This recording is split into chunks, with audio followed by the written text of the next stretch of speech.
is fired up after this performance. Steph Curry with 30 points, Jordan Poole with 27 off the bench, and it was all dubs as we welcome everybody to Warriors Live Playoff Edition, presented by Toyota with the Hall of Famer Chris Mullin, NBA champ Festus Ezeli, NBA champ Darrell Wright. I am Bonte Hill, and I'll just start down there, D. Wright.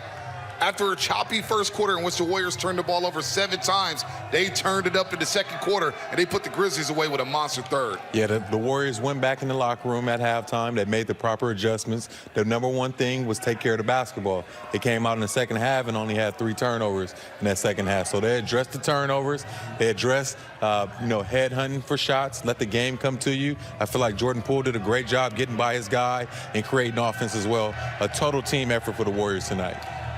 3 games of the 3 games so far, the Warriors have out-rebounded the Grizzlies. Yep. And so this is the 50-50 balls we talk about. This is the effort we talk about. When they're home, the bench guys play well. And so for the Warriors right now, taking care of the ball has to be paramount. That has to be the thing that they continue to work on moving forward. But, man, beautiful basketball tonight. Jordan Poole came to play. Yep. Obviously, Steph and Klay found their shooting touch again.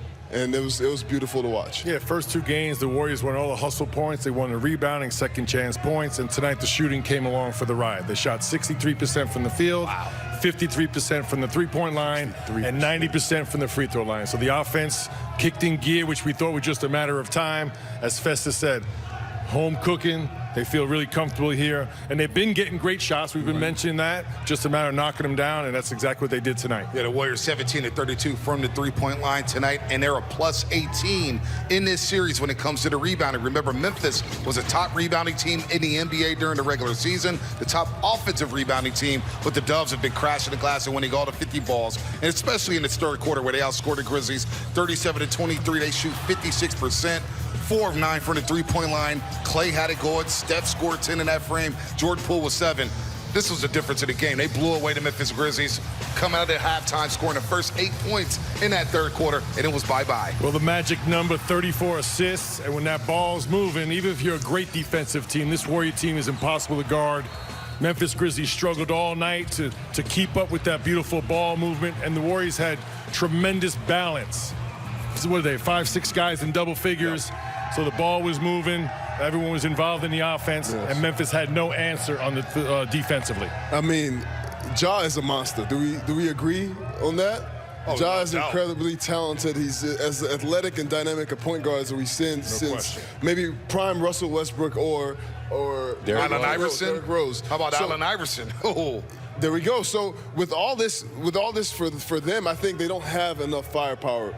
Like Molly said before, they're not deep enough. They're not as deep as the Warriors. And so coming home, the bench players are playing well. Obviously, Otto Porter has been a key force for this Warriors team, rebounding, doing all the little things. But tonight, we had Jordan Poole, we had Steph, we had Klay, but also we had Kuminga, a Kuminga sighting. There we go. That's my guy. And so watching him get on the floor, watching him get comfortable, I think he's going to be a big piece for the Warriors moving forward. And Darrell Wright, a potential devastating injury for the Memphis Grizzlies, and we hope he's okay. That is Ja Morant, who's 13-21 tonight, another 4 threes for him. He had 34 points and 7 assists, and he had a special performance. He is a baller here, but he exited the game in the fourth quarter due to a knee injury here, so he limped off to the locker room.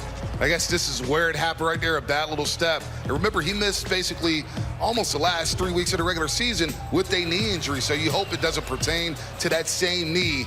But the Grizzlies could be in trouble, although they had a great record without Ja Morant when he was hurt. But you see him right there in devastating pain right there. Hopefully he's good to go Monday night. Yeah, you know, Ja Morant, the head of the snake, the heartbeat of this team. This team is going to go as far as Ja Morant takes them. So this is definitely a blow to this Memphis Grizzlies team. Hopefully he's good to go. But, man, he's tough. And like you mentioned, Bonte, this team has found ways to win basketball games when Ja Morant isn't in the lineup. So it's got to be that next man up mentality for the Memphis Grizzlies. But the Warriors can't get, too comfortable if he is out. Yep. And then for them, looking forward to having Dillon Brooks back. Well, before that, he wasn't shooting that great, but he is that tough physical presence for the Memphis Grizzlies. So they will have him coming back as well next game. But speedy recovery, Ja Morant, because that was beautiful basketball we were watching against him. I love the way the Warriors defensively did not overreact to Ja Morant's 47-point outburst in Memphis. They doubled him sparingly. They used a lot of zone to keep him out of the paint. And most importantly, his numbers are great. only went to the free throw line 5 times. That was the key coming into the game. Mission accomplished there. He got his numbers. He played a great game. Not enough help from his teammates. Yeah, no doubt about that. The second leading scorer, Desmond Bane, with 16 points, but a lot of that came when the game was already decided. But speaking of a guy who bounced back in a major way, he was 3 of 11 from the three-point line in game number 2. That man is number 30, Steph Curry. And he came out and let the game come to him. 14 of 14 from the free throw line. That's a lot of free throw attempts for Steph Curry after only going to the line twice in game number 2. He scores a 30-burger there, D, right? 10 off of Millie's prediction, but the Warriors would gladly take that performance we saw from Steph Curry tonight. Oh, any day. And when you see those 14 free throws, what does that mean? That means Steph Curry's being aggressive. He was getting by his man. He was able to get in the paint, and guys fouled him. So he was able to go to that free throw line, knock him down, because we all know he's one of the best ever at that free throw line. I know he struggled a little bit, but another beautiful game from Steph Curry, man, just being a leader and getting it done. Finding ways to win, finding ways to make shots. The 3-ball was not falling. Okay, what do? You get to the line, get to the free throw line, get in the paint. Look at that finish, big fella. I love it. Great feet work. Oh, my God. This is why you guys are trying to get rid of the big fellas right here. Even the guards are getting in the paint. I love it. That's the only drop step I saw all night. But, yes, Steph Curry is a winner. He's a champion. This is what the kind of effort we need from him. Obviously, the free throw line in this beautiful basketball as well. We mentioned last game. Clay and Steph combined for 44 field goal attempts and combined for 2 free throws. Tonight, Steph Curry gets there 14 times, knocks them all down. I thought he was way more selective to start the game.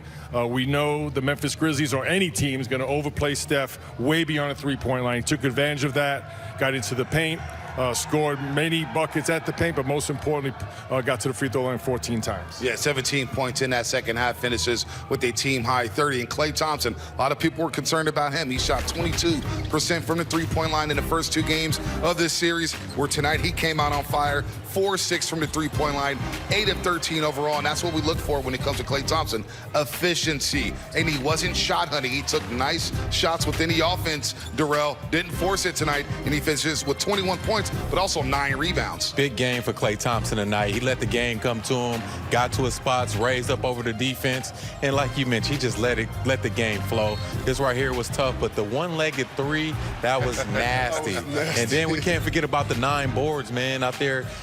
Attention to detail. This is a good offensive rebounding team going in there getting those boards. I told you guys, a few days of practice for this Warriors team is always dangerous. That's nasty. Where they have time. This is, oh my gosh. That's what happens when he's in his rhythm, when they're moving the ball, and he's already in the flow, and so he has the ability to make these shots. We already know what Klay Thompson does. And so when he's doing this team is dangerous and cannot be beaten. As a team, much better patience and poise. I think shot selection overall was much better, and just the trust that moving the basketball is going to create better quality shots, and that shows up in the assist total. 34 assists, great balance across the board scoring-wise. Everyone felt included, and Memphis could not guard anyone on the Warriors because the ball was moving so much. Especially Jordan Poole. Nobody could stay in front of Jordan Poole. He took Jaren Jackson Jr., his former high school teammate, to the rack a few times. And look, in 6 of his first career playoff games, the Warriors have played 8 playoff games. In 6 of those games, Jordan Poole scored at least 20 points. Tonight, 27, 11 to 17 from the floor, 3 of 5 from the three-point line. In the third quarter, it felt like Steve Kerr said, all right, JP, it's your time to shine. Go ahead and take it over. This guy is a bona fide star now, Mully. Well, Bonte, Darrell, and Festus, no matter who's guarding him, I think he feels like he can blow by anyone off the dribble. He's got the Klay Thompson, Steph Curry moving out the basketball down now. Beautiful Euro steps for finishes. But look how many of these clips we've seen a foot in the paint to kick out to a wide open teammate.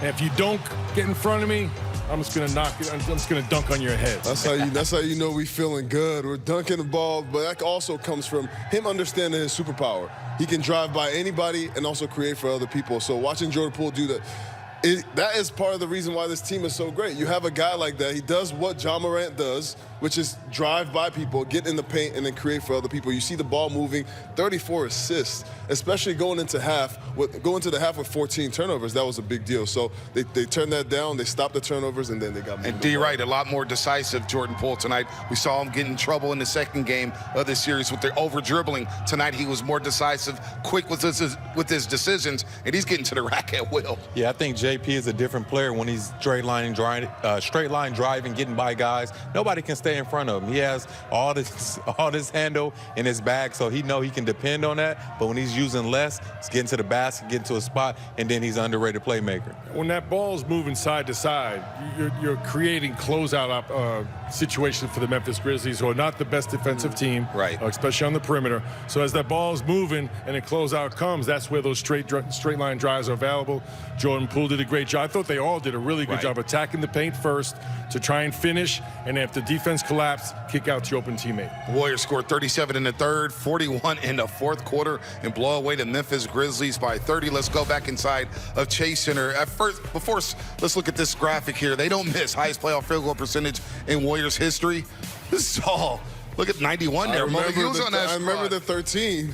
57% back in 91 against the Spurs. Spurs are on this list a lot, 3 times here, but the second highest percentage for the Golden State Warriors in a playoff game. They were shooting 70% at the half against the Grizzlies, but we're only up 7 due to the 14 first half turnovers. They clean that up in the second half and only turn the ball over 3 times as we go back inside the Chase Center via WebEx by Cisco to the great KB, Kareth Burke, and shot selection. We discussed this all week long after game 2, Kareth, where the Warriors forced a lot of shots in game 2, specifically Steph and Clay. Tonight it was more efficient. That ball was hopping, and they took a lot of great shots tonight.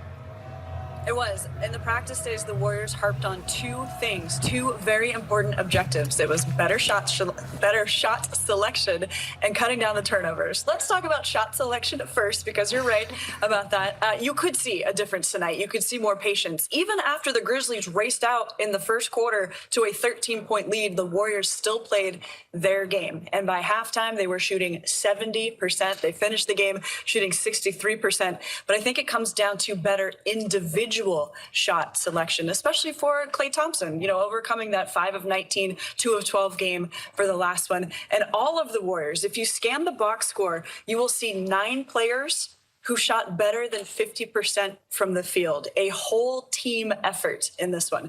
Okay, turnovers, a little bit dicey. They had 14 at halftime, no bueno. But then they really clamped down. You can see them making better decisions. They only had 2 in the third quarter, and that coincides with the time where they really started to balloon this lead. Anytime you can take out a team's starters in a playoff game, Memphis took their guys off the court at the 5:37 mark, a 30-point win. In part because the Warriors' defense is there, the rebounding is there, the better shot selection is there, turnovers, the only thing to clean up going forward. But can you imagine what that looks like if they put it all together for Game 4? Yeah, no doubt about that, KB. 14 first half turnovers, as you just mentioned. That was a season high in any half this season. KB, we'll talk to you a little bit later with the Dubs Hawk crew. Of course, Grant